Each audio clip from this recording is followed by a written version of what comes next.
Hey there, it's Christian Yordanov. I'm a longevity author and functional health practitioner. And today I'm going to tell you why vegetables are not super healthy. And I almost don't eat any vegetables. Now, before we get into it, I want you to understand, please, I am not a carnivore.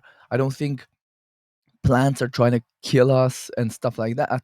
So I'm not on that extreme. And I actually think a lot of what they're doing on that extreme of the spectrum, the fully carnivore keto people, are actually shortening their lives, and they're causing a lot of very slow degeneration that will only, it will take years and years to really manifest. But nonetheless, they are doing that. But on the other hand, the fully plant-based folks are destroying their lives, and I'm going to do a whole separate episode specifically on the plant-based diet. But today I'm just going to go over why I don't value vegetables at all, in the diet. I could like basically take them or leave them, right? And it kind of comes as a shock to many people. But what's interesting is when when new clients, when we enroll new clients, and then we're doing the intake session, and I'm going over through their intake forms, they'll be like, yeah, I try to eat well, I try to eat pretty clean, some meat, some vegetables, some fruit. And everyone always seems to like show their work, like, yeah, I eat vegetables. Look, I like broccoli, I have it like 3 times a week. I'm like, I tell people, listen, if do you feel guilty for not eating enough vegetables? Sometimes. Do you feel like it's a bit of a burden? Do you feel like you don't like them and you're kind of forcing yourself to eat them? And a lot of the time, yes, that's what they say. Yes, it's a burden. I don't like them. I never liked them. Sometimes people will say, yeah, I like them. I like them. But I can kind of sense that they're again trying to almost to impress me. Like that I'm a health, I'm doing my best, and I like these healthy behaviors and stuff. But I just tell people, listen, man, let's just cut the crap.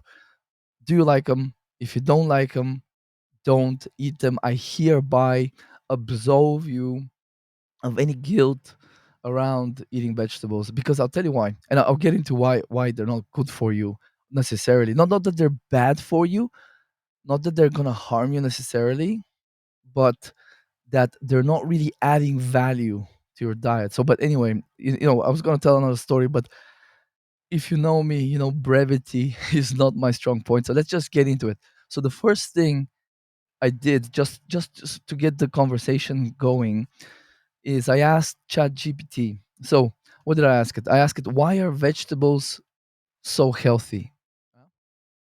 Easy enough. And it spat out the answer in half a second.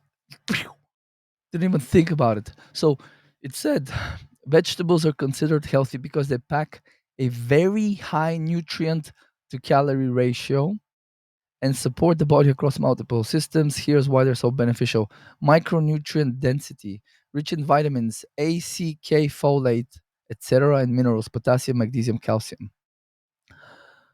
These nutrients are essential for energy production, blah, blah, blah. Phytonutrients and antioxidants. Oh, actually, let me pause for a second. I want you to, before I get into the rest of these things, I want you to just take a second and kind of think about, why do you think, if you do, maybe you don't, plenty of my kind of subscribers and readers and stuff, they understand that, you know, vegetables are basically super low on the totem pole of food quality. But think about it for a second. Why do you think that they're healthy if you do? And when I kind of press people, and I don't do this with, I don't do this often because it becomes altercational, but like like I remember a few months ago I was at a family thing, and I asked a family member, like, tell me why these things are so good for you. And when you press people, all they can say really is phytonutrients, antioxidants, nutrient density. But really, what phytonutrients are so, like, can you name some phytonutrients that are so beneficial that without them you cannot survive and thrive?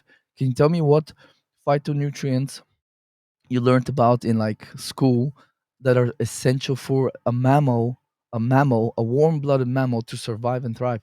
Like, what receptors do they activate? What sort of enzymes are they a part of? Like, think about it. Like, what do these chemicals a plant makes to support its own plant metabolism? What can be so beneficial about a mammal ingesting these in copious amounts? When you kind of press people a little bit, usually, like, if someone doesn't know anything about nutrition, they just look, I don't know, like, I've been this has been hammered into my head since I was like a little kid. Eat your vegetables, eat your vegetables, eat your vegetables, and that's okay.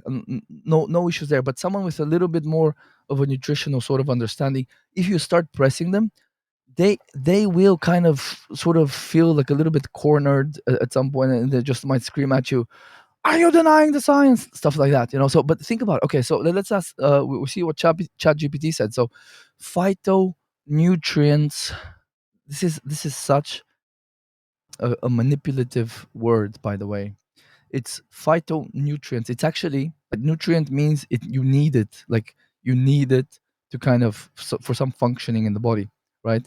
That's what a nutrient is. It's nutritious. So instead of calling them phytonutrients, if they call them chemicals, phytochemicals, you could accept it. But then it says phytonutrients and antioxidants. So vegetables contain compounds like flavonoids, carotenoids, glucosinolates, and polyphenols. These neutralize free radicals, reduce oxidative stress, and lower chronic disease risk. Okay, so lower chronic disease risk. We'll talk about that later. Then fiber content, third point. Soluble fiber helps feed gut microbes, and then insoluble fiber helps support regularity of bowels and detoxification. And then listen, another point four: low calorie, high volume. So vegetables provide satiety without excess calories, making weight control easier. They help regulate blood sugar by slowing digestion and absorption of carbs. Support, this is where we get into like fantasy land. Support for longevity systems, improve endothelial function of blood vessels, lower blood pressure and cholesterol, enhance liver detox pathways, modulate hormones through gut and liver interactions. Okay, now it gets crazy land.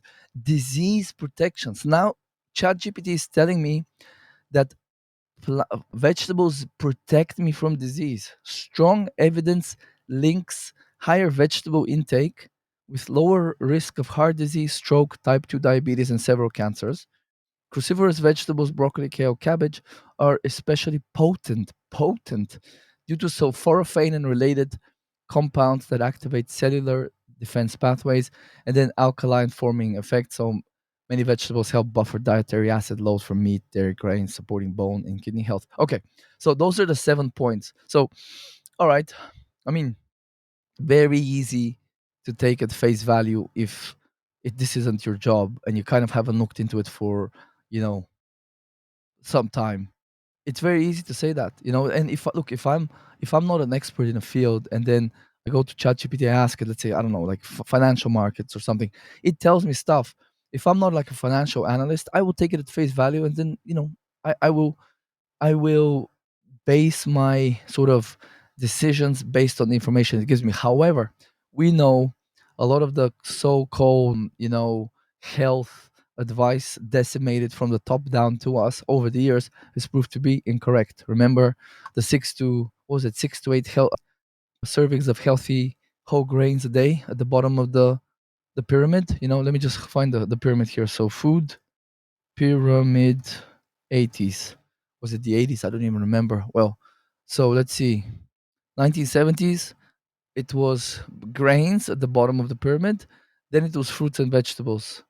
And then it was, dairy, meat, stuff like that. And then some oils and fats at the top, right? So that was wrong. Yeah. Yet, here's the thing. Yet, I still talk to people every once in a while that still think grains are whole grains are healthy. They literally, I've had people say, I want to, like, my diet is healthy whole grains, vegetables, and etc. So we know a lot of bad advice has been decimated. The only problem is that we've been living with this all our life. Therefore, we don't question those beliefs. They're so ingrained that it's like a fish, uh, you know, questioning the existence of water. What is water? You're living with it all your life. Therefore, how are you supposed to ever like even question it? So let's okay. Then I asked ChatGPT, give me the research. What did I ask it? Give me the research that corroborates what you just told me. So I asked it to give me evidence, right? So micronutrient density. It tells me vegetables are disproportionately rich in vitamins and minerals that act as enzyme cofactors in core metabolic pathways. And then it gives me K1, vitamin K1, folate, and potassium. Here's the thing: when someone tells you that vegetables are richer in vitamins and minerals than animal products, that person is retarded. Okay, all right. Just not in like an insulting way, but like in something happened in their educational process that stalled their development to actually learn and understand things, right? And I have friends, plant-based vegan type friends, that could not believe, like when I tell them meat is more nutritious than spinach or cruciferous vegetables. Like I had was this one friend like laugh at me, sort of psychotic. You know, what do you say? Meat has nutrients? I'm like, I mean, how is that not like deficient in knowledge? That sort of state, like to laugh at that. Think about it this way: muscle meat, for the muscle to do its job, those cells in the muscle have to produce energy. That means they have mitochondria. That means they have coenzyme. The muscle cell, so which is what your steak is made of cells that have copper and iron and various B vitamins required for energy production inside every cell. Mitochondria, right? They need all of these sort of nutrients: B1, B2, B3, B5, so coenzyme Q10. Like there's like other like detox processes going in, in certain cells. So all of these cells inside that tissue have like a bunch of different nutrients, right? For methylation, there's B12, folate, right? So, oh, sure, some of this stuff happens largely in the liver, but every cell has a bunch of like enzymes and sort of organelles that are built from proteins, fats, and for them to like make stuff happen in that cell, they need various kinds of nutrients that includes vitamins and minerals, right? So to say meat is not nutritious, it's like literally one of the most nutritious freaking things if you think about the processes going inside that, each one of those cells that make it up, and then what vitamins and minerals are required to catalyze those processes, right? And then if of course the steak has fat, that fat is going to have fat soluble vitamins that a lot of those you won't even find in that form in plant foods, right? So this is completely a fallacious statement that ChatGPT says. It just knows that most people will not question that. This is a dogma that it's just programmed. It's been programmed with this dogma basically. Now, the evidence that it gives me is listen to this. Jesus Christ Almighty. It gives me two papers. One is the DASH trial showed that our diet rich in fruits and vegetables lowers blood pressure, right? So that is associational data, not actually like an experimental data. And so this is the evidence for the micronutrient density claim. By the way, it's talking about blood pressure. This is one of these papers, and then the other paper it gives me is an EF essay panel on dietetic products, scientific opinion on dietary reference values for folate and cardiovascular outcomes. So these two papers is the evidence ChatGPT gives me for the micronutrient density of vegetables. Then phytonutrients and antioxidants. Vegetables supply secondary metabolites with direct antioxidant and indirect signaling effects. Carotenoids, beta carotene, lutein, they're like antioxidants. Glucosinolates in crucifers, hydrolyzed to isothiocyanates like sulforaphane, inducing phase 2 detoxification enzymes, right? Let me just pause here just to kind of break down what that means. So glucosinolates that become isothiocyanates like sulforaphane induce phase 2 detoxification enzyme. Well, what that means is sulforaphane is toxic. Yeah, it's toxic. And then when you ingest it, it activates, induces phase 2 detoxification enzyme. So it activates the detox system.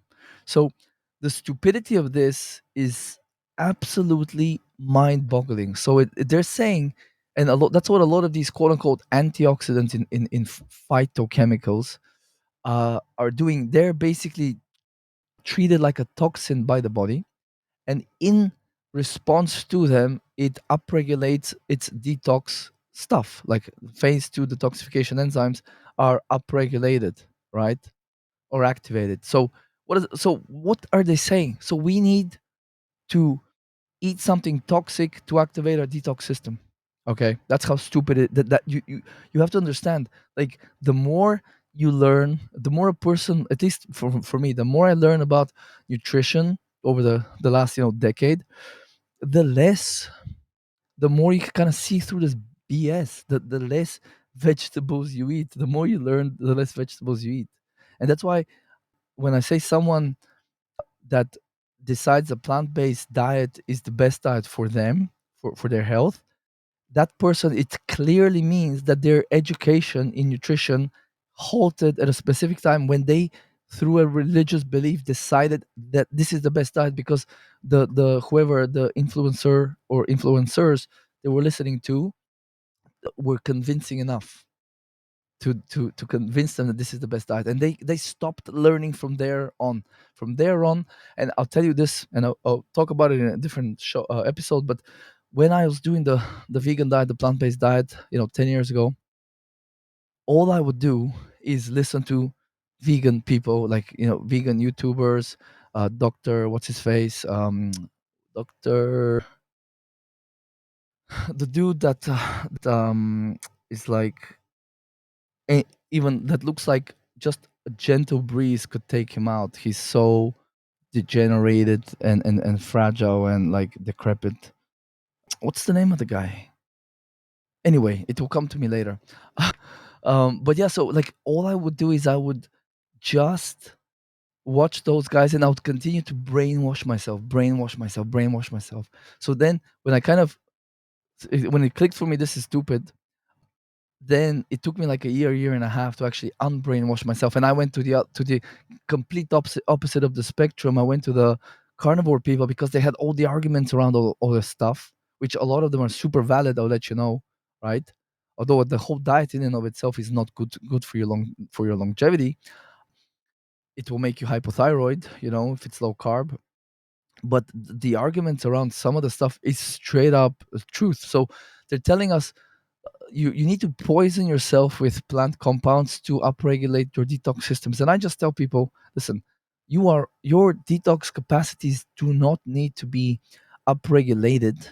What you need is to support them with the nutrients that support detox capacities, which is amino acids and vitamins and minerals and fuel for energy. So you're living in the modern world, like you're getting hit dozens of times with micro exposures every day. There's not a reason to further poison yourselves to upregulate your detox capacity. And this is another thing that completely grinds my gears. But every once in a while, we'll do a genetic test with a client, or a client will come to me with a genetic test. And I've looked at like quite a lot of different types of genetic reports. And what really grinds my gears is if you have like certain glutathione genes missing, like GST, T1, and whatever the other one was, certain like phase 2 detox enzymes, either you might have a polymorphism, or you might have the enzymes completely missing, which in my case, that's the case. I have two of those enzymes genes missing. So a lot of the recommendations on those auto-generated reports is to eat cruciferous vegetables because that will induce it will upregulate phase 2 detox enzymes. It's like literally they're telling you eat things with poison inside them, with toxins inside them, don't want to sound too sort of over the top, but they are toxins, right? The body treats them like toxins. So eat those things in order to upregulate your detox capacities. Like, how, like, is this really, are we really at the pinnacle of science and medicine, or is this like absolute just I don't even have words. It's just horrific. It's horrific, and we lap it up. Like, that's the thing, when you're like a new practitioner, you're learning, or you get a report as a consumer, health consumer, you just lap this stuff up. You just assume they know what they're talking about. But it's the same thing about the cholesterol thing, and that's another thing. I have people in the like 60s plus and even younger still sometimes come to me obsessed with like their cholesterol and like how to get it down, or it's a bit high, it's a little bit over, like that was just pure propaganda designed to push drugs on you. Like, people still haven't gotten that memo. So I completely understand if it's hard to believe, because it on face value, the evidence is overwhelming. If you start grabbing little slices of the evidence and actually looking into them, you will see a lot of the stuff is just plain ridiculous, right? Polyphenols, then it says flavonoids and anthocyanins, right? So there is, look, and I will tell you. So there is definitely a lot of chemicals inside plants that are beneficial for us. The problem is that they are across the board, um, sort of painted as beneficial, and that's not true. If you look at how many species of plants exist on planet Earth, it's, I don't know, I don't know, a couple of million. I'm not even sure. It's hundreds of thousands at least, right? If you look at it, how many of those are edible? It's like a couple hundred. And the reason a lot of those are edible is because we have cultivated and sort of, no, not hybridized, but we've kind of cultivated them for, I guess, centuries. In some cases, maybe even like millennia. So we've made them edible and less toxic over time by selective breeding, right? So those things in the wild might not be at all good for you. In fact, they might actually like make you sick. So you have to understand, it's like the fact that they're uh, painting all of these polyphenols and glucosinolates and carotenoids and stuff. There's definitely some of them that do awesome stuff. But here's the thing: a lot of the time, the reason they are beneficial is because they sort of resemble in structure things that are inside the body, right? So they might, their shape might activate a receptor that, an endogenous hormone, like let's say testosterone, progesterone, might activate. So due to their shape, and then due to their shape, maybe they can carry electrons, like a CoQ10 could, for example. Uh, so and then due to their shape, they may be able to accept electrons, which can allow them to act as antioxidants. But in a healthy functioning human being, you should be able to produce a lot of your own antioxidants. Like, you have minerals that have antioxidant properties. You have minerals that are part of like antioxidants made with amino acids, and you have antioxidants that are made from amino acids, right? So you have a ton of antioxidants that you can make yourself in the body. So if your like diet is deficient in protein and minerals, which can happen if you're not eating well, then maybe some of these plant antioxidants may be helping you, right? But a lot of the time, like, you if you just provide the building blocks for your own body's endogenous things, you should be all right. Like, there's like, you can absolutely thrive without getting a ton of like flavonoids or beta carotene or lutein or anthocyanins, right? They don't actually have like an essential role in the body without which you are gonna have like some deficiency happen, and then you're gonna die or develop a disease.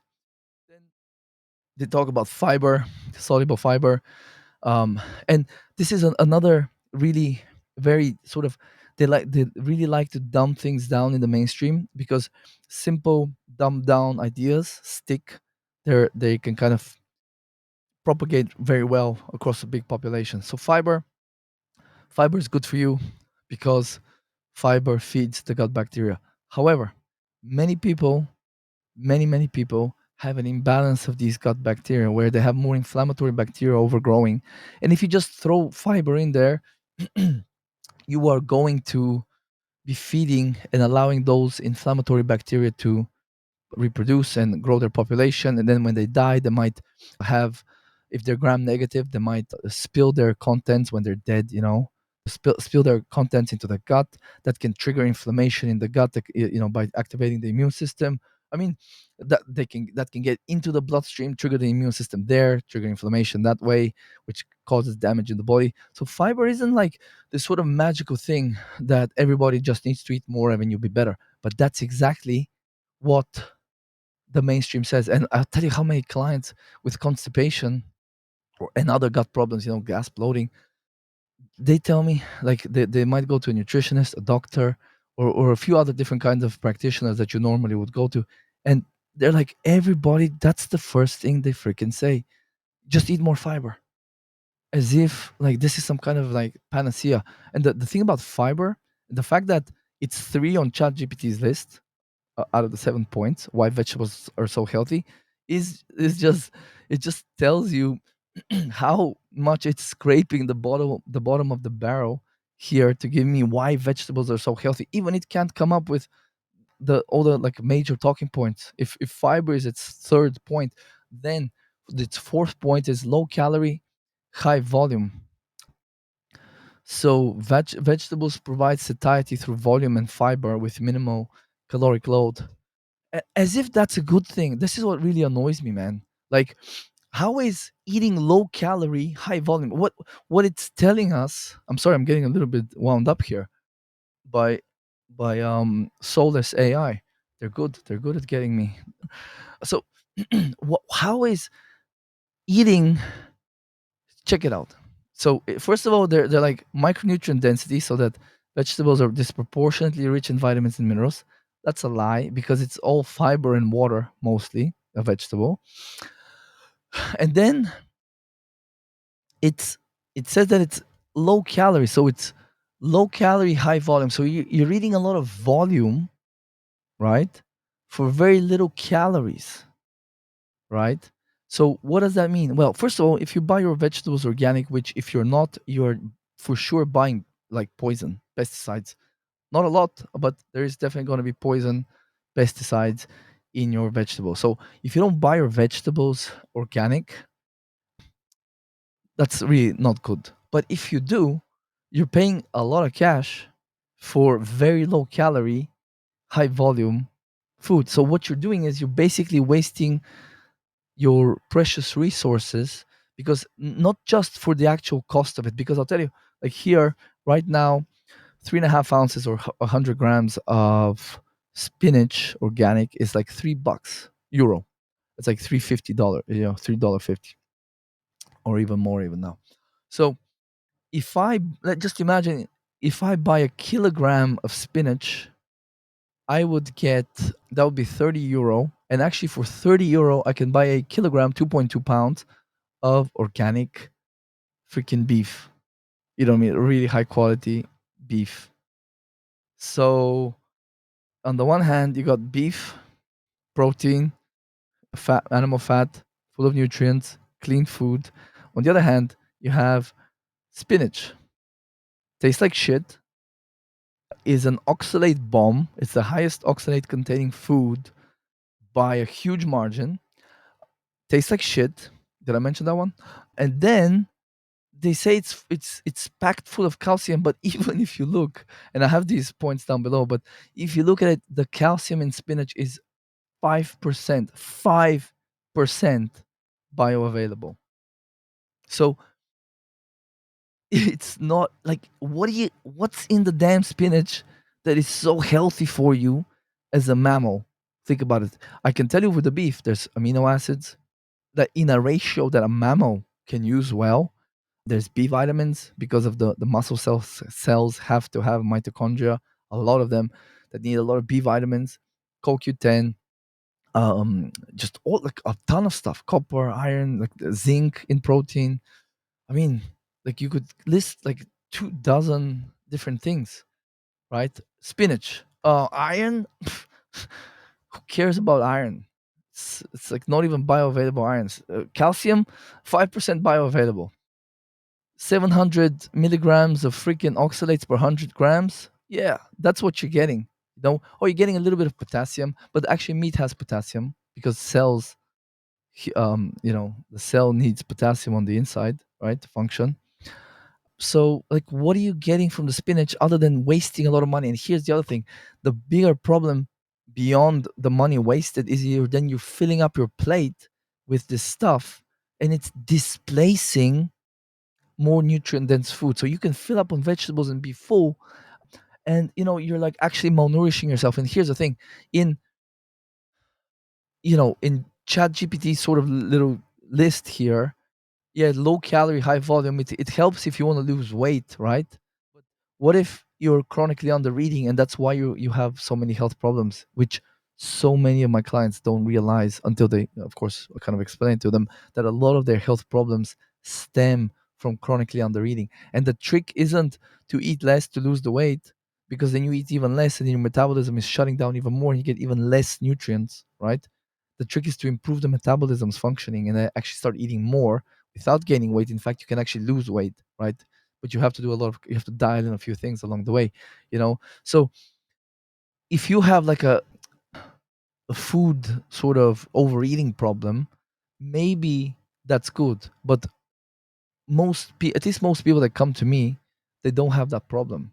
So I think this maybe looks at across the board. If you look at kind of how many people are overweight in the States and so on, maybe maybe it's a benefit then to eat less. But the problem is, again, if you're going to displace other food that is more nutrient dense like animal products and stuff like that, then in the long term you're still malnourishing yourself. So I don't see how you can actually lose weight eating more animal products and kind of, like, I'm not saying not eating any vegetables at all, right? But I'm just saying, if you focus more on the nutrient dense foods, you will feel more satiated because your body is not like starving and craving of things that have zinc or calcium and so on. So a lot of these cravings come when people eat like just suboptimal foods that don't provide the nutrients, and then they're seeking more and more. So they think, oh, we just stuff you more with vegetables, you feel more full. But it doesn't really work that way, because I have clients that, you know, when we dial in their diet and their macros, they stop craving foods. And I had one client just recently tell me that she hasn't craved she stopped craving foods, and it hasn't been like that for ages. You know what I mean? She would always like have some craving for something, right? So there's better ways to fix the cravings, right? And the overweight and stuff like that, than to just stuff ourselves with basically fibrous, water containing vegetables that we just waste our money on, right? And have very little calories and very little actual nutrition.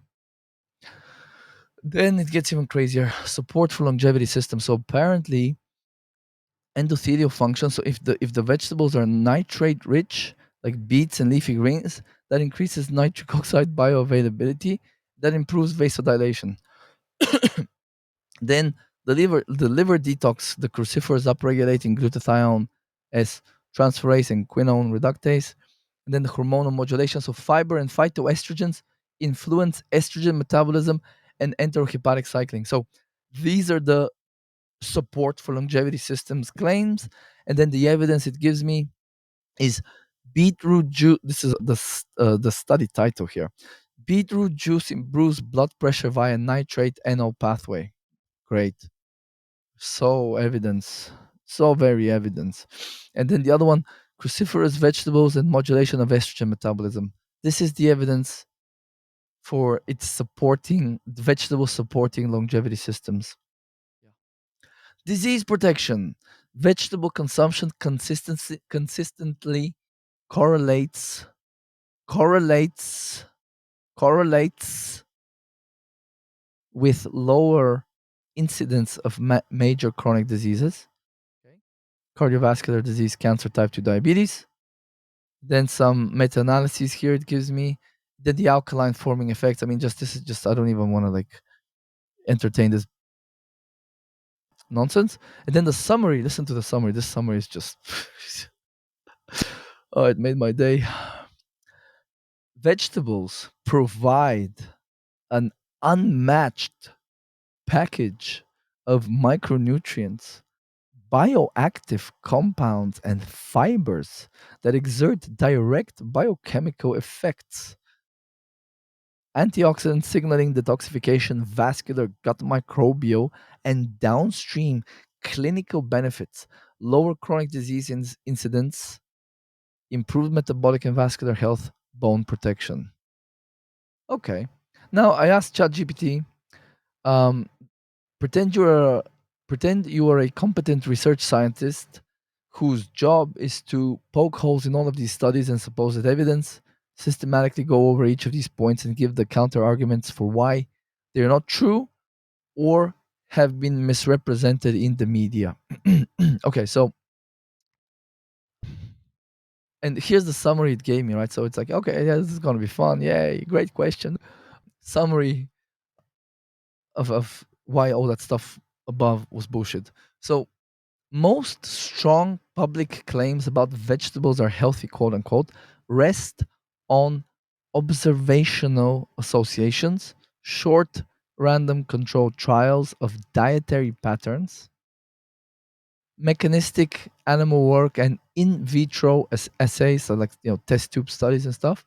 Each of those evidence streams has distinct failure mode, measurement error, residual confounding, healthy user bias, publication bias, short follow up, poor external validity. Those bioavailability disconnects and translation gaps from mechanistic endpoints to patient relevant outcomes. And basically, where do you even start here? So, if you look at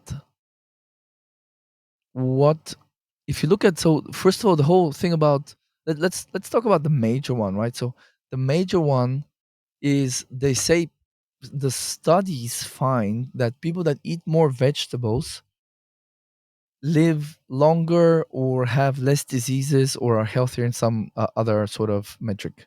And the biggest I'm sure you probably know, like if you're like into health stuff, you've probably heard other people talk about that a lot of this observational data, so the epidemiologic studies, the problem with those is that it's just shit science packaged as science. It's pseudoscience because there's a few sort of reasons for that. But the main one, sort of the most important one to understand, is that when you have a study of, let's say, fish oil, omega 3s, or vegetables, right? Or not eating meat, or eating less salt, or something like that, right? These are confounded by what is known as healthy user bias, right? So let's say someone, if someone is going to be vegetarian, or or they're gonna eat a lot of vegetables, let's say, it's likely they're doing this because they were told sort of top down this is healthy, like not eating meat, veganism will save the planet, or meat causes rectal cancer or whatever. So they're gonna like eschew or avoid the things that are unhealthy, like smoking, drinking too much alcohol, lines of blow on the weekend, shots of Jaeger with your buddies, this kind of stuff. And they're gonna do healthier stuff, exercising, you know, buying organic food, taking supplements, eating more vegetables, not eating as many processed foods. So when you have this bias, that can completely skew the data, right? So people who eat more vegetables are generally likely to fit this healthy user bias. And then on the other hand, people that, for example, if you look at some of this epidemiological research, that where you have like people that, let's say, they eat more meat or smoke, they might be doing a number of other things because they just don't care about, they don't want to be told what to do. They'll do whatever they want to do, right? Okay, so healthy user bias is a huge, I can't emphasize how huge of a confounding factor it is, but there are other common biases in nutritional epidemiology, right? So you have, first of all, think about just for a second how they actually collect the data. Now, if you don't, in case you don't know, they don't like monitor these people for a year, 2 years. Like they don't have them. Most of the research will not have people like track their diet for like a very long time. But they don't do any of that shit. Okay, all they do, and this is like, this is just blows my mind. All they do is they kind of complete these food frequency questionnaires or 24-hour recall questionnaires. So basically, they ask people to remember what they ate over the last year. You know, like my diet is very pretty sort of limited in terms of like the stuff I eat, and even I can't remember what I ate 2 weeks ago, or how much meat I ate for 4 months ago, or how much carbs I ate, or like how much like fruit I ate or vegetables I ate. Well, know how much vegetables I ate? Almost none, right? Almost none. I maybe have the occasional onion and carrot and potato and stuff like that. But so that's the problem, is the data selection makes it not scientific, right?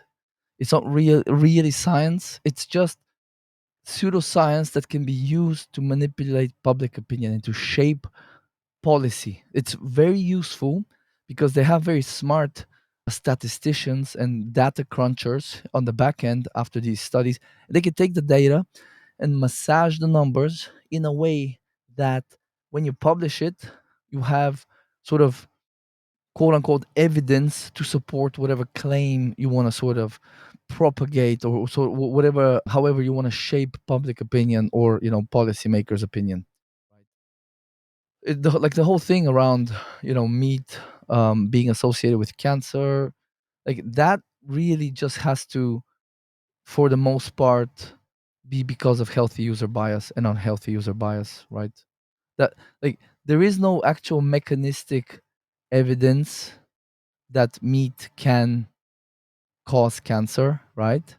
And the only sort of stuff that kind of I've seen being thrown around is that TMAO can then be turned into like some carcinogenic compound, which TMAO is like a this choline derivative that is found in like fish and meat and stuff like that. But like that's really kind of the only thing, and even that is just so like pathetic that to actually stop your meat intake because of like a few papers around that is just like really like not, no sane human would ever believe that is sufficient evidence that meat like causes cancer, is not good for you.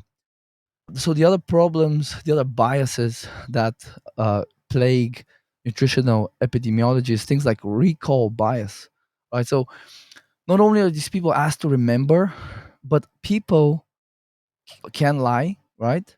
If I ate 4 bags of Doritos last week, and you were there like asking me what I ate last week, I might like say, I had a couple of Doritos here and there, and you'd be none the wiser that I when I say a couple of Doritos, I meant a couple of bags, a couple of times.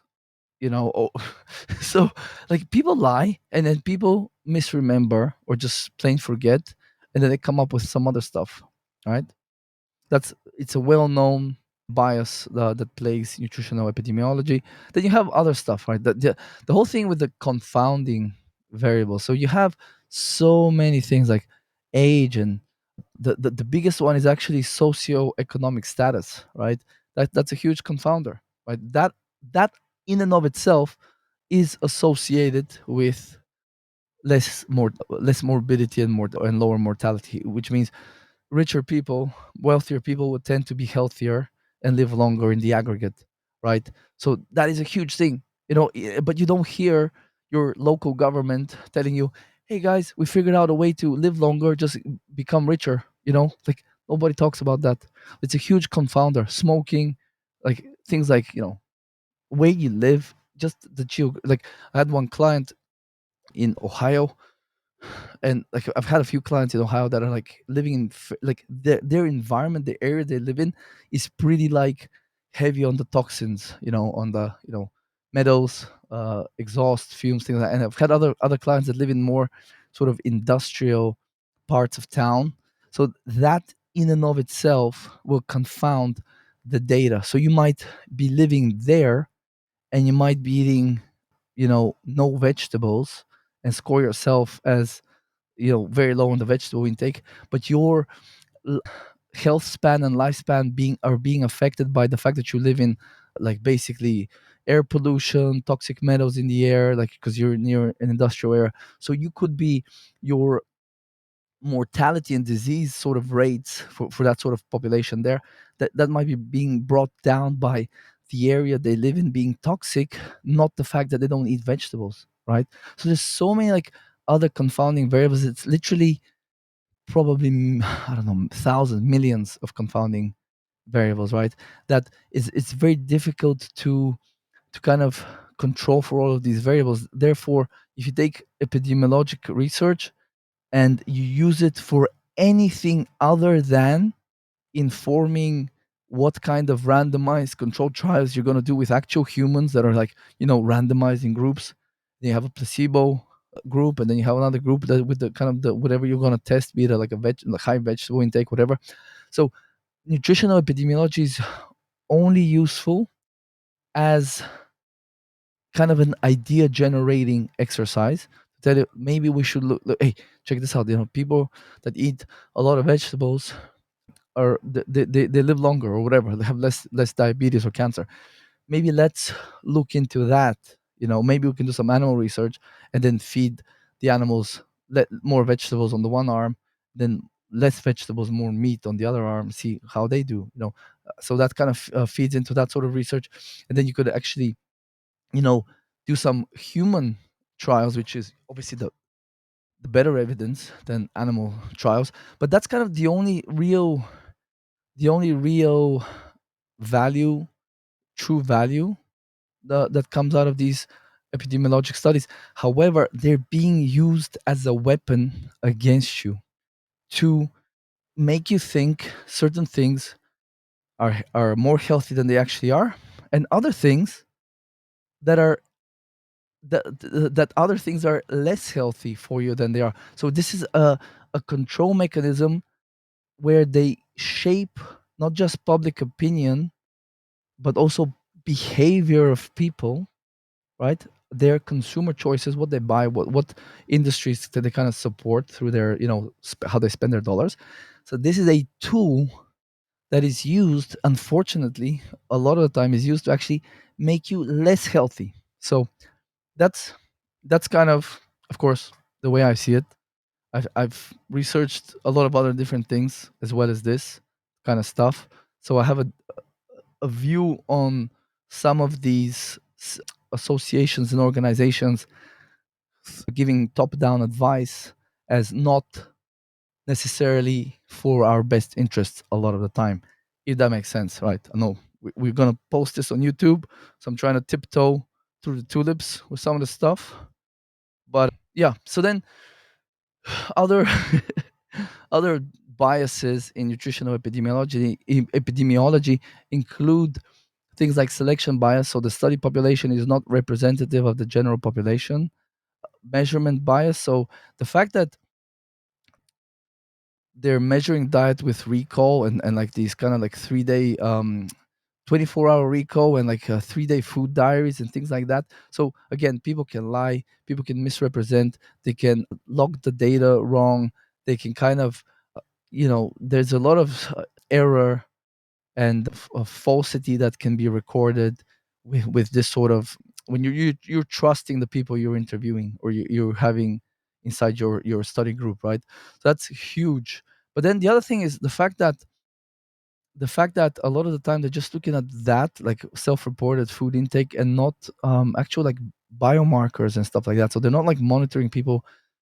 Yeah, okay, let's say these people eat a lot of vegetables, they eat like a mostly plant-based diet, and then 10 years later they look at the aggregate data, how many of those people died or developed a disease. Like, but what's a better way to kind of do it is to actually, let's check these people's marker, like biomarkers, and I don't mean cardiometabolic, bollocks, cholesterol and hemoglobin A1C, like actually useful biomarkers, like things like what we test with our clients, uh, lipid peroxidation, right? Oxidative stress markers, right? Because with the cardiometabolic sort of nonsense, all those kind of standard things that they measure, that's that's so irrelevant for actual longevity that I would I would cry if it wasn't so funny, or I would laugh if I would laugh if I didn't want to cry of how like horrific this whole sort of science medicine pharma industrial complex is, and how badly it has skewed our entire perception of like what is healthy, what biomarkers actually matter when we're measuring them, what should we do to improve our health. It's so bad that I would laugh if I didn't want to cry or something like that. Then publication bias, right? There's other things like you might not publish your findings if they don't support your agenda, or your sponsor's agenda. In fact, you know, if you're just a scientist, you know, you don't usually, you have a sponsor, you know, it could be a university or, you know, whatever institution, and if they're not happy with the results, you either are told to massage the numbers more, or we just don't publish that thing that doesn't either doesn't support our theory strongly enough or our agenda strongly enough, or we can have better quote unquote better results, right? A reverse causation, right? The other, that's another bias. So residual confound, I mean, it just gets really the amount of error and bias in these epidemiological studies basically makes them irrelevant and useless for anything other, again, other than just like being an idea generating exercise where it just kind of tells tells these people what kind of like research to sponsor to further elucidate some of these potential things that the epidemiology kind of found associations with. So again, let's say, for example, you know, people that in your study you stratify by people that ate or drank lemon water in the morning, and then they suddenly, those people had a lot less you know, incidence of colon cancer or something like that. Then from that sort of curious finding, you could then do some research maybe in rats. You can give some lemon water, you give others, you know, like lemon enemas, you like you know, give others like grapefruit as a control, or like water as a placebo, and then you see what happens there. If if it actually, if any like meaningful results occur that corroborate the initial theory, then maybe, you know, you can do something else and bigger animals and whatever. Then you might like do some potentially some human randomized trials, right? So that's kind of the only reason. And the problem is, again, they are using epidemiological findings which are so easy to massage with a good statistician on the back end, that they can make, it's like there was one guy I used to follow. He's like, if you if you were like so such an ardent believer of these epidemiological studies, you could very easily say that the increased consumption of ice cream causes more shark attacks to happen. That's kind of the crazy example he would give. So it's like, it's summertime, people eat more ice cream in the summer, right? Because it's hot. And then but more people go to the beach on in the summer, and when there's more numbers of people on the beach, more shark attacks happen. By virtue, it's a numbers game, right? So if you use it the way epidemiological research, if they use it that way, you can say more increased ice cream consumption increases risk of shark attacks, right? That's how they're doing it. But what, you know, the more intellectually honest researchers, where they're probably not being pushed to say this increases risk of that, what they actually say in the papers, and even in the study title, the paper title, they use increases risk of this. That is disingenuous. That is a lie. What the honest researchers say is X is associated with increased incidence of Y. So in the Shark Tank ice cream example, the increased consumption of ice cream is associated with an increased incidence of shark attacks. And then if you get in there and you kind of tease apart the data, you will see what kind of like any rational person will say. Well, summer, more people eat ice cream, more people go to the beach. There's sharks in the water. There's more people that have a higher chance of getting attacked by a shark, therefore more shark attacks. But the two are not, they're correlated, but there is no causal relationship. And this is the thing where that's being used as a weapon against you, is they're using associations to convince you of causation. So they're saying meat consumption associated with more disease risk, therefore meat causes cancer, or meat causes disease, or meat will shorten your life. And that is a lie. Okay, so hopefully that made sense. So that's the bias thing, right? So but like I said, I asked ChatGPT to kind of start dismantling these arguments. So it gave me the argument. It's such an interesting exercise. If you ever have time, ask it something and then ask it to poke holes in the thing it just told you. And if you do that, at least you get a more balanced sort of view of everything. So those 7 points above, right? So the micronutrient density, the phytonutrients, the fiber content, low calorie, etc. Let's just see what it gives us. It's not great what it gives us, but it will at least make you question why, to make you sort of question a little bit more the belief, if you have it. I'm not saying you hold that belief, but there's a lot of people still out there that believe vegetables are healthy, like really healthy, or they're above and beyond healthy. Like, and again, I don't want to say don't eat any vegetables, or I will never eat vegetables, but they are not the top priority. Like, they're like literally the last thing I think about when I'm when I'm grocery shopping and stuff like that.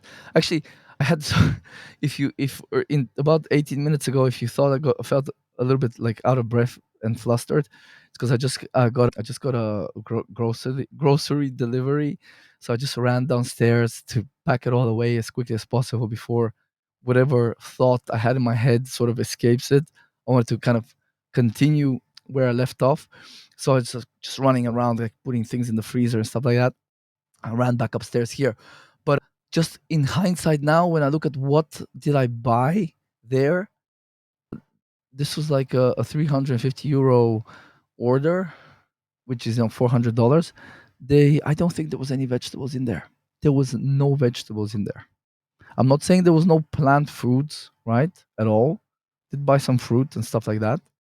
Just I said the vegetables specifically, they're like the last thing. The grains, all the things that were like um the food on the food pyramid in the 1970s, the healthy whole grains and all that nonsense. Then the vegetables, like they're at the bottom of that pyramid, and that's kind of the way I see them. They're at the bottom of my priority list. They're not even on the priority list. So just just in case you're wondering, what do I do? Well, I don't even buy most of these vegetables. I buy them once in a while because my wife likes to make a soup, and now winter is coming, so we're gonna do a stew here and there. Have a slow cooker where you can just like throw some meat and throw some vegetables. But let me put it this way, in case you're wondering, I haven't eaten or bought spinach in maybe 3 years, maybe more. Same with broccoli, uh, cabbage, probably 2 years. I had a big sort of sauerkraut phase. I don't do cabbage anymore. So yeah, I don't even think I will ever buy broccoli again, like ever. You know what I mean? Or spinach. Like that's like the last thing I was freaking, or kale. Oh, and there's people out there, and no offense. Like, I mean, I'm not trying to like insult you if you like kale and if you like spinach. I have a great therapist that can help you overcome the trauma that led you to liking those things. But I'm not judging you. You know what I mean? But it's just like I would never eat kale. Like, ugh, it's leaves, inedible leaves that somehow we think can become edible or like give us nutrition. It it's crazy. It's crazy. Anyway, so the micronutrient density thing, the counter argument thing. So the counter arguments for the first point of micronutrient density. So people who eat many vegetables differ systematically. So they have they tend to have higher socioeconomic status, more healthcare access, as if that's so beneficial. They exercise, they don't smoke in general. Their overall diet quality is better. They eat less at like Wendy's and McDonald's. They're more, probably like, eat more organic food, right? So observational links between more vegetables and better outcomes can reflect these residual confounders rather than a causal micronutrient effect. Okay. Then the measurement error in intake, of course, we covered this. So most of these epidemiological studies, they use food frequency questionnaires or 24-hour recalls that misclassify intake, and they often don't do any biomarker validation because, again, you might take this group that eats more vegetables, but if you take their markers, let's say like the test we do, the urine test, where we can see like toxic metals, nutrient elements, deficiencies in vitamins, detox capacity. Like, I'll tell you this, and I'll cover this in the next video about this topic. But in the last year, I've had quite a few sort of former vegetarians or kind of plant-based folks that switched over to eating more animal products. And when we look at things like oxidative stress, detox capacity, like they tend to be low, and you see a lot of like deficiency in minerals and stuff like that, and B vitamins. So that's you don't see that by looking at the person. Like the outside can be misleading as to how the inside is, obviously, right? And I saw this in kind of folks, closer to 70, but also like younger folks that have been doing like the plant-based thing for years. And it so far I've seen one guy where we did some for deeper testing. He's like been a vegetarian since like the age of 17. He's like in his early 40s, and his stuff looked generally okay, uh pretty much across the board. But he wasn't like fully plant-based, but he was like a major outlier because he's like a real kind of, I don't like, I don't want to give away the person, but he's pretty famous, like in kind of the motivational speaking space and stuff. So like people like that, there are outliers, but he was like, I think he was like a professional athlete earlier in his life and stuff. So that's a major outlier. Like most people that, at least that I've seen, that were doing a lot of plant-based, whenever we do some testing, especially with this, with metabolomic mapping that we do, I've not no, first of all, that's people that generally felt better. But of course, I've also worked with some folks that absolutely destroyed themselves with the plant-based diet, right? So, and I've had friends as well, close friends as well, that I've seen them destroy their health over the last couple of decades.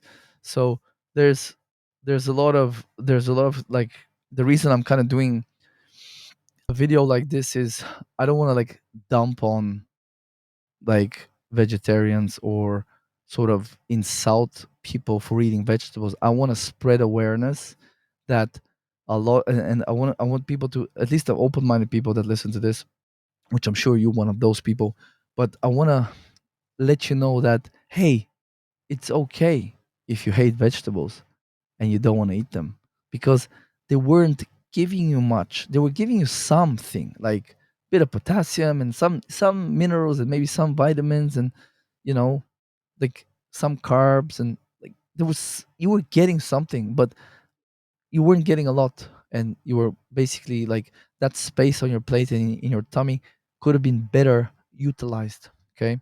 So the ChatGPT thing. So single nutrient trials contradict simple causal narrative. So for example, epidemiological studies will find that a single nutrient would have like a benefit, or like maybe associated with like higher lifespan.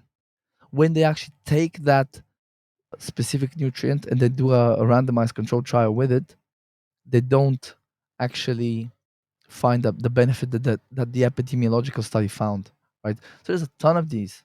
There's a ton of these where you could say like there was one about I think beta carotene was associated with like lower mortality, but then they tested it and then it actually found harm, but that was in smokers. So that's another sort of thing where on the one hand they're testing like the general population, and then they take it but they don't test it in the general population. They actually tested for in smokers.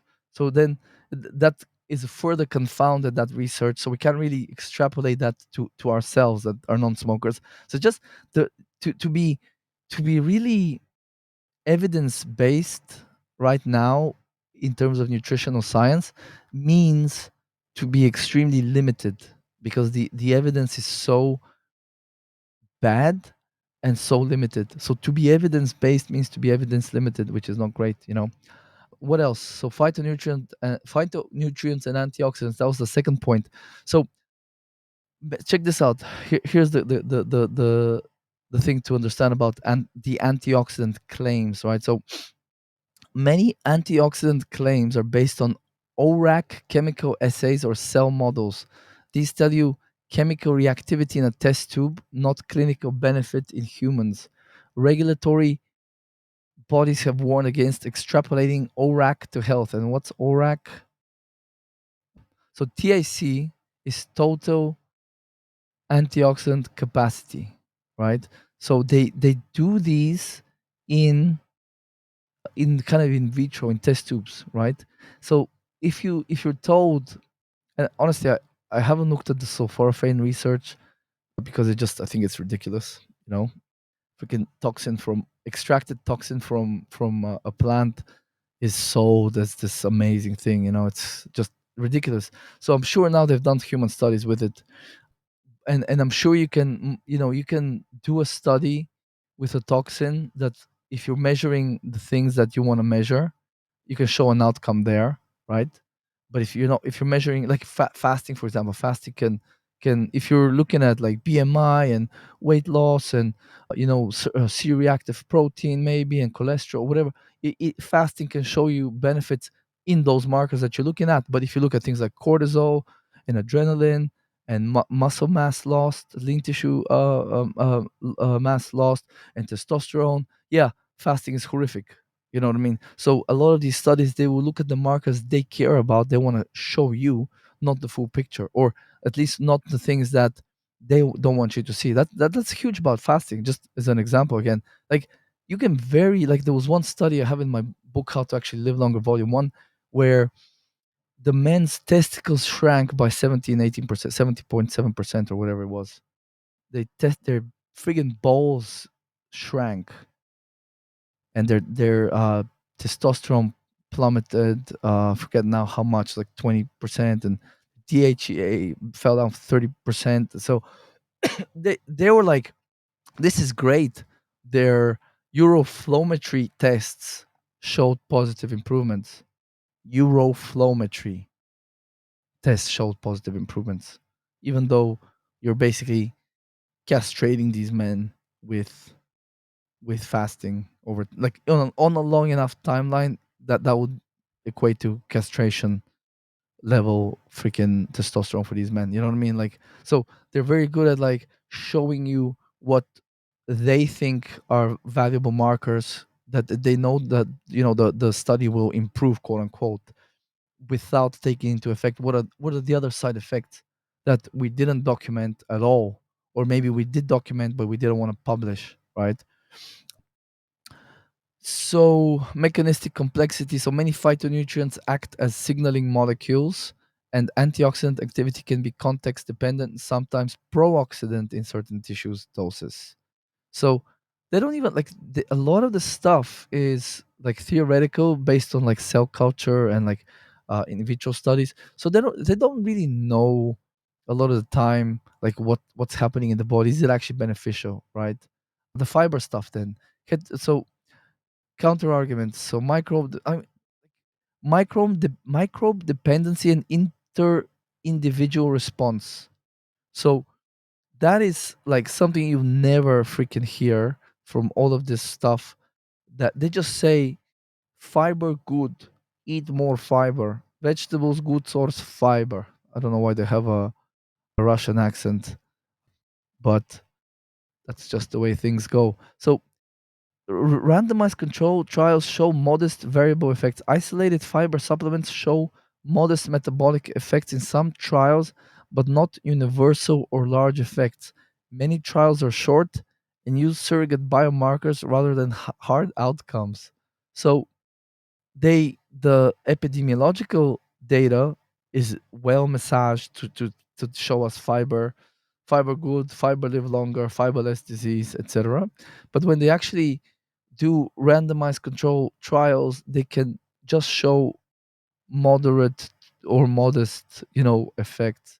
And and of course, they're using short trials. A lot of these trials as well, like if you look at it, not just with supplements, but actually like with other interventions, including drugs, they're too short to show all the negative effects. Just to go back to fasting, which we'll cover in a different video, but if you do an 8-day fast or a 10-day fast, or you take a plant toxin for 4 weeks, you might get a benefit. Like I'll just give you an example of something I know a bit better. But if you take fish oil for 4 weeks, oh yeah, it's gonna really show certain inflammatory markers are gonna go down because it's suppressing the immune system, right? But if you continue that indefinitely, yeah, okay, maybe those inflammatory markers will kind of stay low, and they won't rise. But think about the other things that fish oil is going to be doing, like potentially increasing oxidative stress. So if you don't measure oxidative stress before the study starts, during the 4 week of the study, and then let's say those people continue it, if you don't have like measurements, let's say in 3 months, 6 months, 12 months, it's very easy to say fish oil good, fish oil lowers inflammation, take fish oil.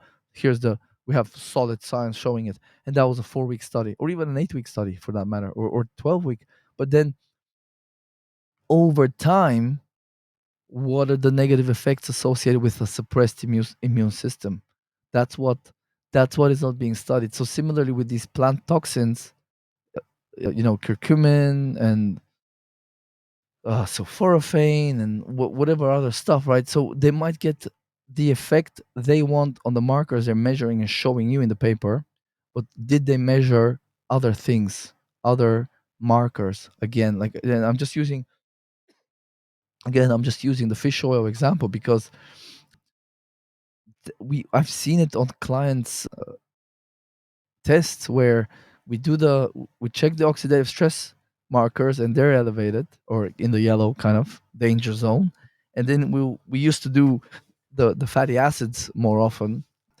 So we would see the fatty acid composition, and the omega 3s would be low, and the test report would say you need more omega 3s. But if you actually look at it like from a human approach, not just like an algorithm approach, you see that it's very likely whatever's causing oxidative stress in this human is causing the omega 3s to be peroxidized and degraded and broken down first, because they're the longest, the most fragile, with the most double bonds, which means they're like the first target to when like stress causes oxidative stress in the body. They're like the first thing to get peroxidized, right? So you can do your fish oil study for 4 weeks, 6 weeks, 8 weeks. And if you're not even measuring oxidative stress along the way, you might never, even you might be well intentioned as a researcher, you might never catch that this was happening because you just didn't know that that was a risk factor, right? You know, you could be like a nutrition brand a supplement brand that has their own fish oil that just want to show studies with positive effects. So they can just dude, like let's check maybe, I don't know, interleukin 6 or NF kappa beta, and maybe those went down. But if you look at across the board, is the person getting healthier or not, or are they showing signs that other systems of the body are actually being compromised by this supplement approach? Then that would be like a more intellectually honest way to approach things. The problem is, a lot of the time we're looking at people, organizations, kind of using epidemiological research that is being skewed in a particular direction to to basically push an agenda on us. Okay, that's kind of, I think I said that like 25 times today, so apologies if I'm repeating myself, but sometimes these things bear repeating because like you have to understand, like, and just, I don't know, maybe this video will not make it on YouTube, or it will be taken down, but like if you think that like certain organizations with three letters there for your health benefit, I mean, like I don't even know what to tell you, you know. So anyway, let's talk about, so the low calorie high volume argument, right? So vegetables are low calorie high volume. That's a good thing apparently, because you want to fill up your tummy with very little calories. You want to spend a lot of money on organic low calorie foods with a lot of indigestible stuff in them, because that fills you up, which means you get less nutrition from the more nutrient dense foods, the more calorie dense foods. And so so even ChatGPT is like, short-term satiety, yes, it does help, but long-term weight management is not so clear, right? So controlled experiments show low energy density foods reduce short-term intake, but many long-term weight loss trials show modest or mixed effects unless overall energy intake and behavior change are sustained. Vegetables alone are rarely a magic bullet for durable weight loss, right? I mean, if it was just that easy to lose the extra 20 pounds we gained over the last few years, just eat more vegetables. Who who in their right mind that's tried to lose weight thinks that eating more vegetables is gonna help them lose the weight? I don't think anybody thinks, like, and this was like one of its seven claims why vegetables are so, like, this is completely just air, like this is just, it's like called AI slop, and I'm just, the reason I'm using it is just to get the conversation going. Obviously, it's a great way to prompt some talking points. I'm not like, you know, I'm not relying on it to give me, even its own sort of counter arguments are never going to be great, because the dogma that has been programmed in it are certain things like, vegetables are good, blah, blah, blah. So it's going to, even if it gives me counter arguments, they're not going to be like really well thought out and researched. But the fact that it gives me these like really weak arguments to begin with, it it's kind of, that it itself debunks. It's kind of telling, isn't it, how sparse the actual evidence for vegetables are good for you is, right? Heterogeneity by vegetable type. So I don't even care. Support. Okay, the fifth point it gave me earlier was support for longevity systems.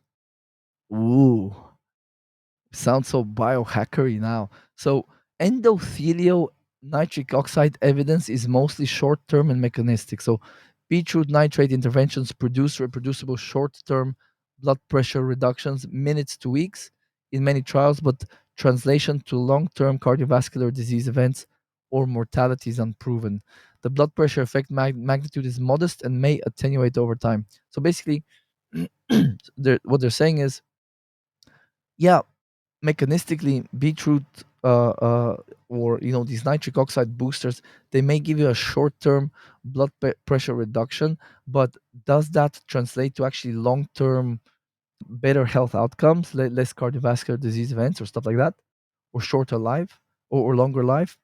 That there's no actual evidence for that, right? So uh, it's the very fact that they're talking about boosting nitric oxide to lower blood pressure means, like, that's kind of the other dogma.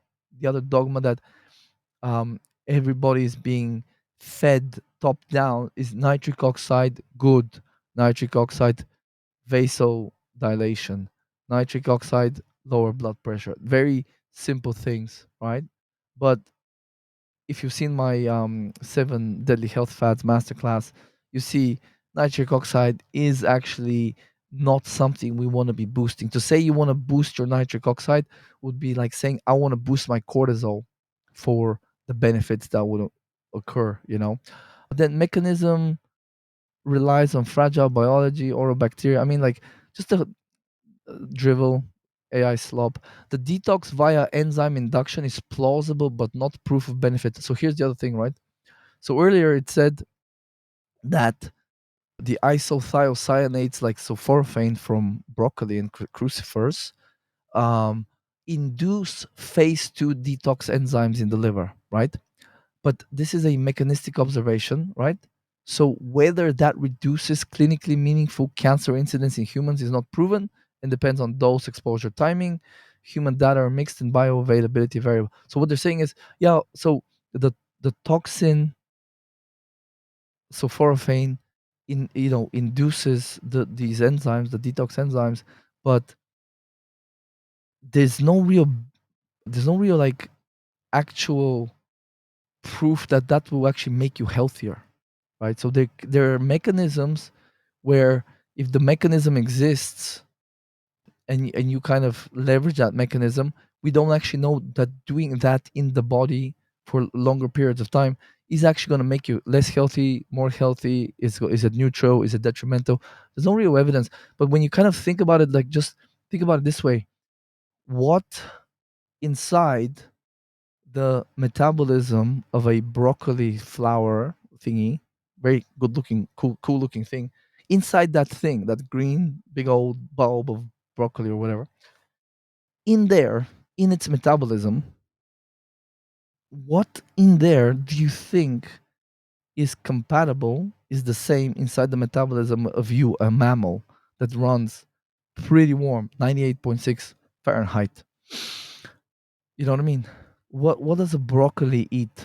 A broccoli or a plant in general eats sunlight, CO2, and water from the soil, and then minerals and other, I guess, humic acids and other fulvic acids and things like that in the soil. So that organism eats those things and it turns itself into this thing with a lot of fibrous tissue, cellulose, a lot of indigestible structural components. Yeah, there's its structural components because it needs to have, stems and branches and just plants in general need those things. So a lot of in a plant's metabolism is structure that is not something an animal, a mammal, actually has in its structure, right? And then inside the proteins and the amino acids and fat, the types of fats and the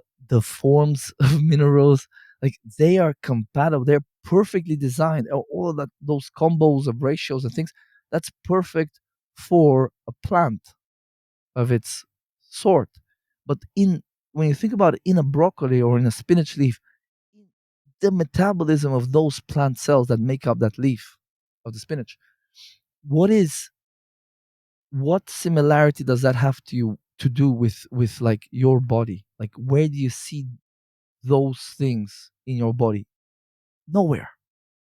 Is it such a leap of faith to say that for the most part what's inside of a plant is not compatible, is not necessary for a mammal's cells to function and build itself, the rebuild themselves, and for tissue to be built? No, it's not a leap of faith. It's a leap. In fact, it's a leap of faith to say that the chemicals inside of a you know carrot or leaf of spinach or whatever broccoli, that those chemicals which we don't have in our body, right? Because we're a different thing. We're an entirely different organism. We move. We're warm blooded. We poop. We have all like we have a digestive system. It's an entirely different freaking organism, right? That runs at a different temperature. To say that those things are what it needs for its functioning, even though they don't exist in it, is the leap of faith.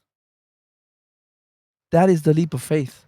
And then to say that eating something closer to that animal that has the same amino acids, similar amino acid profile, similar fats, um, similar like organs, like let's say a cow has a liver, has kidneys, has a, digestive tract, a little bit different, right? A little bit different, sure. But then we have muscles that are kind of, muscles. Cow has muscles. So if you eat the muscle from a cow, kind of makes sense that what's in the muscle meat of a cow or other, tissue of a cow is going to be, the body will have a use for it, right? It will take it, digest it, break it down, assimilate it, and it will divert it to areas that may utilize some of those things, those minerals, vitamins, amino acids, fatty acids.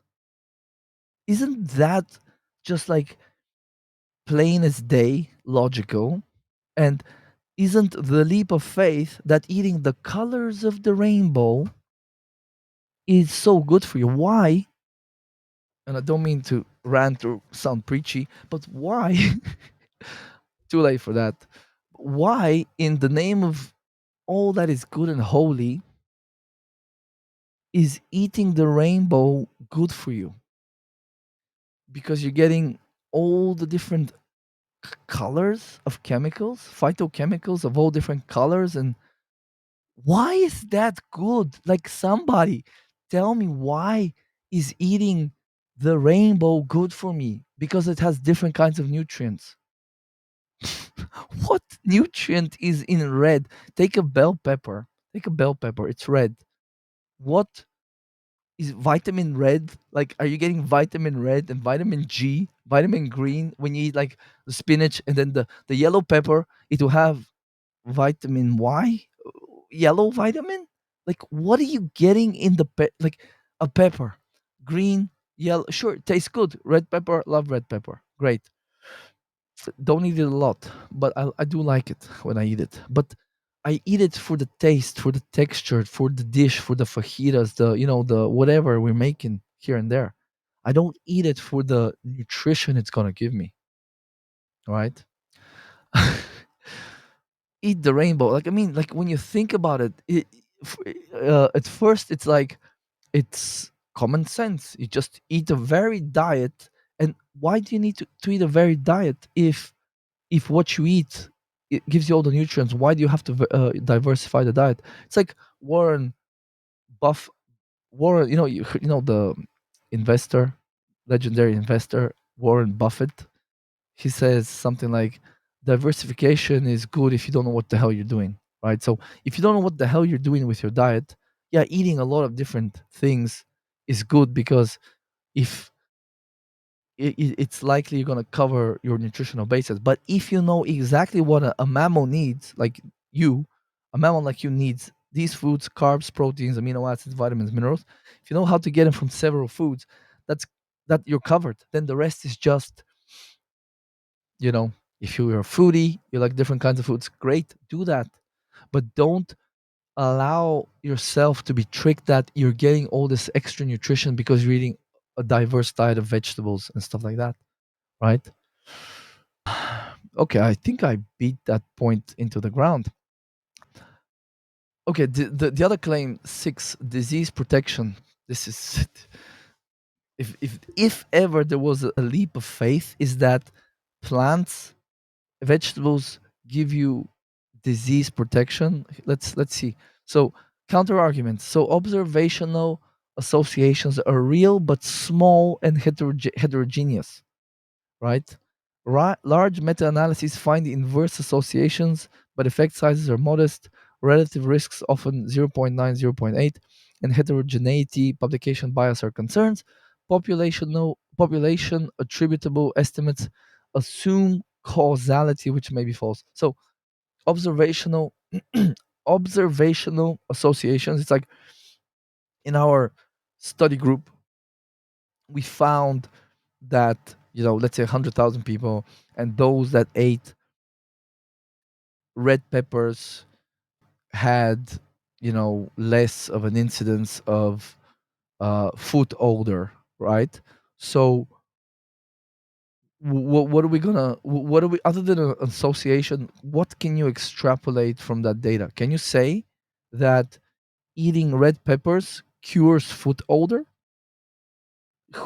Like, who in their right mind would think that, right? So on the other hand, let's say in our 100,000 cohort of people, we found that, you know eating drinking a cup of milk or more a day was associated with, higher incidence of colon cancer. Now, do you think from a study like that, it's intellectually honest to say milk increases risk of colon cancer?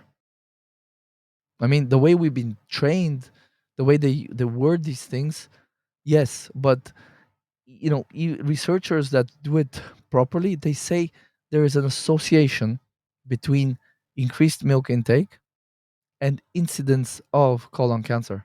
And a good researcher, a well sort of written paper, they will never say it increases risk. There's an association that merits further study. So again, all of these disease protection claims are simply observational associations that do not actually tell you causally more vegetables prevent cardiovascular disease, cancer, or diabetes. There's zero proof, and much more likely that there's confounding variables, health user bias, and then all the other stuff around, how they measure the data and so on and so forth, right?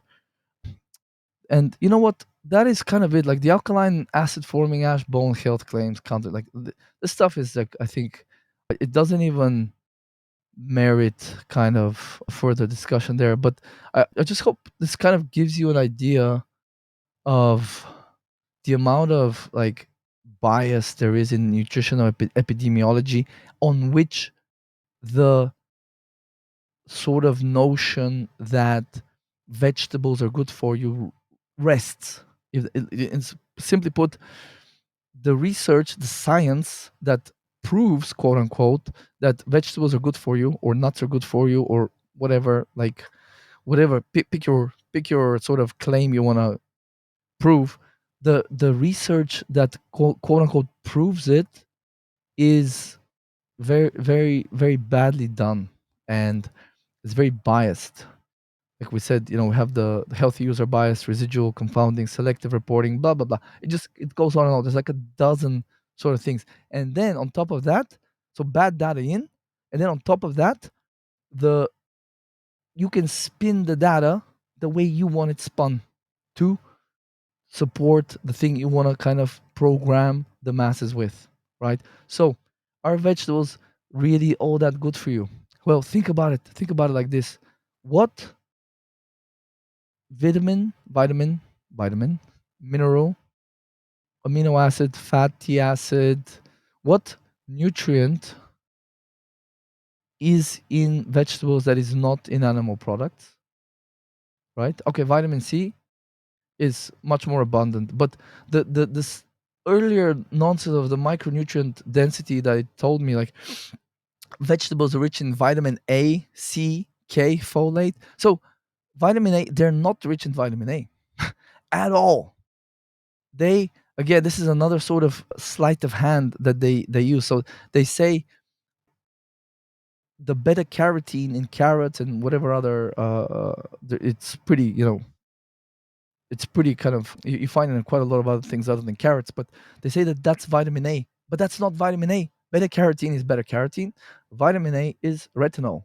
So beta carotene can be converted to vitamin A in the body, to retinol, but not uh, it's not preformed vitamin A. So the whole thing, like you're getting vitamin A from plants, you're not, okay? And by the way, I have a genetic not mutation, but single nucleotide polymorphisms that kind of lower the conversion of beta carotene, to vitamin A. So some people have those. So it's not like you're gonna get eat a ton of carrots, you're gonna get all the vitamin A that your body needs in a day. I think that's another lie. And then the vitamin K, it's K1. It's not K2, which it's well known that K2 vitamin K2 is the one you want, right?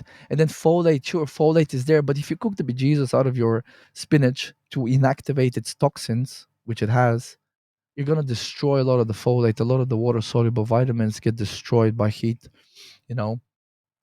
So that's it. Just gave me those ones. But then if you what about the B vitamins, but B1, B2, B3, B5, B12, choline, that's another huge one that you won't find in plants.